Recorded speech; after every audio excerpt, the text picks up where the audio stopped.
Өзгөчө абал киргизилгенине карабай чогулган эл селден кийинки тазалоо иштерин жүргүзүүдө. Антпесе Кара суунун Бешмойнок айылында кайрадан суу ташкындоо ыктымалы жок эмес. Бешмойнок айылы 2 айылдык округга карайт. Жарымы Мада караса, жарымы Нариман айыл өкмөтүнүн карамагында. 2 айыл округду бир көпүрө туташтырып турат. Жергиликтүү тургундардын айтымында, ал көпүрө кичине болгондуктан суу ашып кетет. Көпүрөнү алыш керек. Ушул көпүрөнүн немесинен бизге сел каптайт. Будан канча жыл мурун үйлөрүбүзгө сел кирген.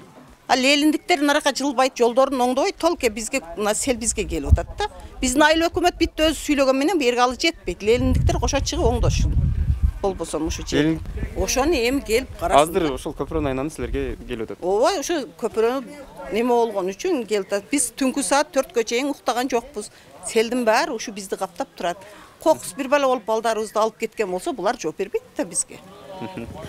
Ошол үчүн биз неме кылышыбыз керек. Суу аны жерден чыгат дагы, кечеки суулар мына жака ашкан.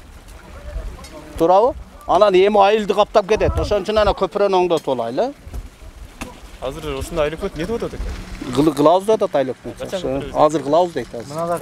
Азыналар күткөндөн кийин акырында кылабыз деп атат. Бул көйгөй бир гана Мада айыл өкмөтүнө тиешелүү болгондуктан биз Нариман айыл округунун тургундарынан жана жергиликтүү бийликтегилерден да интервью алдык. Сел келип ушул биздин Бешмойнок айылында мына жолдорго ана мынау арыктарды бузулуп кеткен тилекке каршы. Ошолорду тегиздеп, мына түшүндүрүү иштери менен тазалап жатабыз да. Тамбаны биз кайрадан тазалайбыз, Кудай кааласачы. Тамбаны таза иштен жүргүзөбүз. Азыр мына биринчиден мына айылдарды толуп кетти мына арыктар. Бүт ошолорду мына өзүңүздөр көп болуп турасыздар. Мына тазалоо иштери 2 күндөн бери, кече 5-ден 6-да каран түнү болду.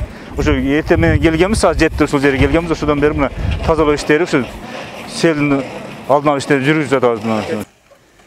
Бүгүн райондук санэпидемстанциядан келип, сел кирген 16 үйдүн ар бирин дезинфекциялап чыкты. Мындан сырткары өзгөчө Кырдаал министрлиги тарабынан борбордук жана чоң көчөлөр залалсыздандырылган. Бирок жашоочулар сел каптаган кичи көчөлөр көз жаздымда калды деп нааразы. Көчөлөргө вообще тазалаган жок, дезинфекция вообще көргөн жок. Ошо азыр бүгүн мен ишке барып көрдүм, пожарный чачып атат. Себеби берди обсервация же ошого чачтыбы же билбейм эмнеге чачты, бирок ошо көчөгө дагы больницага да сел кирген. Аякты дезинфекция кылды, анан мен соседтерге чалсам, жок, Назгүл бул жака келген жок. Сен айтып койчу деди, бирок ал башкалар келген окшойт чачкангачы. Мада айыл өкмөтүнүн башчысынын айтымында бүгүн атайын комиссия түзүлүп, бүт чыгымдары эсептелип чыкты.